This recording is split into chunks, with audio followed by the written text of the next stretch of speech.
Today, Nasdaq prepares to offer crypto services to institutional clients. The SEC boldly claims that all transactions on the Ethereum network could be under its purview. And Bruno Ramos de Sousa of Hashdex makes sense of the macro headwinds hitting crypto prices.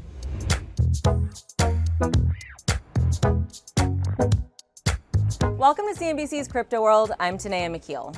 Digital currency prices are mixed today, but off the morning lows. By 12 Eastern, Bitcoin held above $19,000, Ether neared $1,400, and Solana climbed to $32. Ether's gains hardly put a dent in the steep losses it's faced following the merge. Since September 15th, when the merge completed, Ether has fallen about 15%. Compare that to Bitcoin, which has fallen 3%. Most investors had already priced in the merge, and now they're taking their profits. Plus, they expect more rate hikes and global economic uncertainty ahead, which could leave crypto prices with little chance for a rally.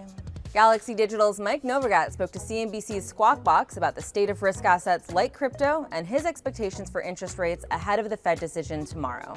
He's going to go 75, 75, and then probably pause, or 75, 75, 25.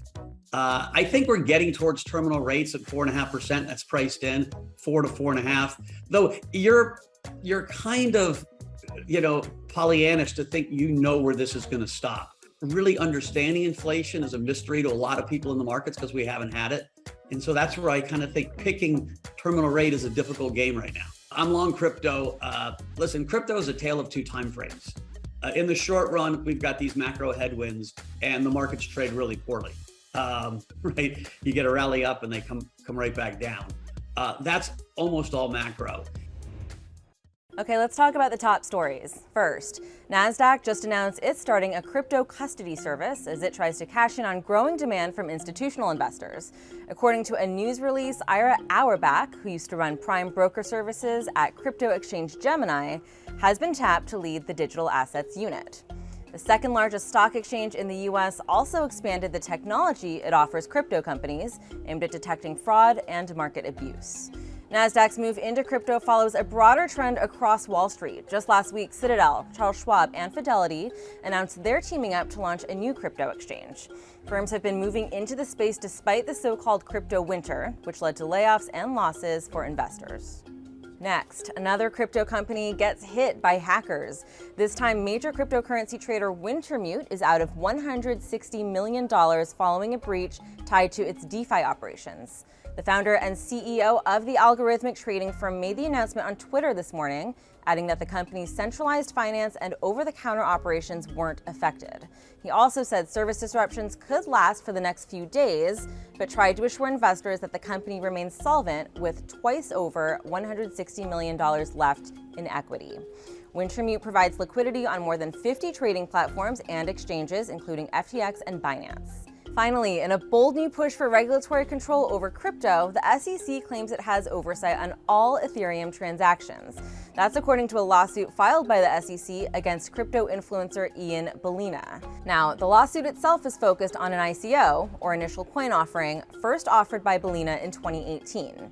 The SEC says that ICO was an unregistered security, but deep within the lawsuit, the agency also claims that because most Ethereum nodes are located in the US, the transactions happened in the US. This latest push for control over the Ethereum network follows comments from Chair Gary Gensler last week, where he said that Ethereum's staking model would make it a security because, quote, the investing public is anticipating profits based on the efforts of others. If the SEC views Ethereum as a securities exchange and transactions happening on Ethereum to be within the US, that would make the SEC in charge of all transactions on the network, theoretically.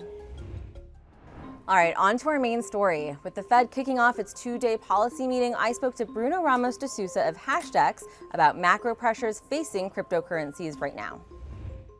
All right, so it is a big markets week. Let's talk about that. Bitcoin, first of all. Below $19,000, below that level, at least briefly today for the second time in a couple of days. What do you make of that? Well, Bitcoin has been going back and forth the past few months, especially in the last month. We're seeing testing this resistance again, 18.3, which is a Q1. Below it, we're at 13.9, so there's space for a big drop if it doesn't hold. It's anticipation of the Fed, right? It's in these periods in which there's not much happening in the crypto space, we tend to go back to traditional markets, and everything that happens in traditional markets have a lot of impact, an oversized impact on crypto and crypto prices. So that's what's happening this week. A lot of people expecting the central bank to raise interest rates by another 3/4 of a point in its policy meeting that began today. Where are crypto investors' heads at right now? And are you expecting a significant market move tomorrow when the meeting concludes? Yes, I think this is already being prepared. As we saw, the last weeks and in the last hikes, this is a common phenomenon that happens in different economies. The higher the interest rate, the lower the interest in risk assets. Bitcoin and crypto in general, of course, will go into that basket for let's say, for the macro environment, for the big scenario, which doesn't mean that it will be tied to that forever. It means that especially I think in the next 6 months, it may be it's still in that space. But after that comes through and people normalize that this is the new normal in terms of interest rates globally, things will start playing out in different things. And I think the key thing being missed there is that we're talking a lot about what's happening with the Fed and this month and next month, but we're seeing stuff happening in Europe. Well, we're having this confluence like we're seeing in the US, excessive money that was put out during the pandemic, interest rates going up, but you have the war too. And with the war, you have the energy crisis. You'll have, a series of chain events there that could lead to a deep, deep recession in Europe. And that, of course, will affect everyone. It will affect all countries, right? Uh, Actually, where we're going back to, this is maybe an undoing of the world order post 1945. That's a big thing. And when you read about Ray Dalio saying about the change of world order and the power of the U.S. over the world, we are in the middle of that, and this will continue for the next 5, 10, 15 years, right? How do we position ourselves, and how do crypto investors position themselves? My feeling is that when you start looking into like small scenarios like this one we're through, a semester, of course, crypto has a big might suffer as other risk assets suffer. But if we go into full chaos mode, and it's something that might happen, then we'll see the level of anti-fragility, especially that Bitcoin has as a currency, right? So I think that's when we're thinking long term, which is what we ask our clients to do, is what happens in the world in the next 2, 3, 5 years, more than just this next 6 months. The Fed is kind of steering the ship right now. So at what point do you see Bitcoin kind of uncoupling from all of that? And at the same time, over the same horizon, how do you see the rest of the cryptocurrency market moving? Because as you know, we saw, finally kind of a significant breakout in different sectors of the industry in 2021. So where are those now compared to Bitcoin? Other assets that have more functionality, so let's put it that way, Ether is the best example. They will move for developments in the ecosystem. The merge is great, as we've seen prices moving because of that, people expecting things from a network, and that's true for most of the other assets, right? So let's say they have this extra engine that will make them move irrespective of macro environments, because they might be delivering different solutions in tech that people weren't expecting and didn't know about. Bitcoin's a different beast. And to a certain extent, it's a bit of an option in the sense that, if the world is stable and normal, you're seeing a fringe adoption, and you're seeing it being used in countries like Argentina, Venezuela, Lebanon, places in which the currency is not so great, and people need an escape from local fiat currencies. But if the world goes into a very different situation, having an asset that doesn't rely on central banks is, it is a true value, and none of the other crypto assets can do that. One thing that we forget is that this situation we're seeing, Powell going up, hikes here and there. This is something that the Fed created. The amount of money printed in the U.S. during the pandemic is unheard of, right? So the expansion of the monetary base is coming with inflation, right? This is not a surprise. As people get more attuned to that, and to some extent lose trust in central banks, like developing countries normally, the population doesn't really trust the central bank.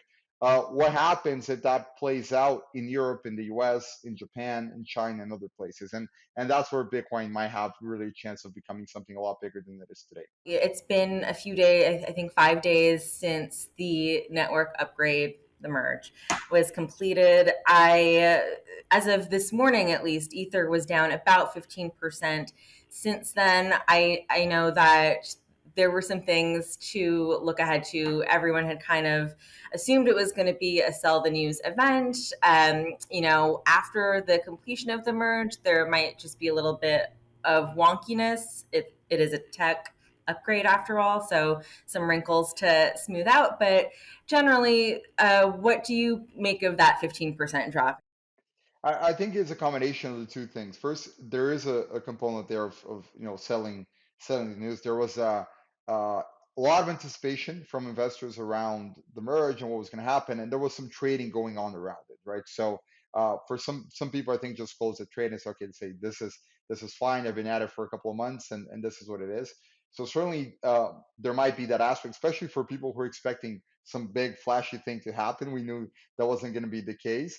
And the second thing is, as crypto drops, Ether normally drops too. So you get these two things. What's the percentage? Half and half? I don't know, but it is a confluence of that, and the effects of the merger are still to be seen. I think it's a great starting point, but what it means for the future of the network, we'll have to check out in the next years. Okay, that's all for Crypto World today, but we'll be back again tomorrow, so we'll see you then.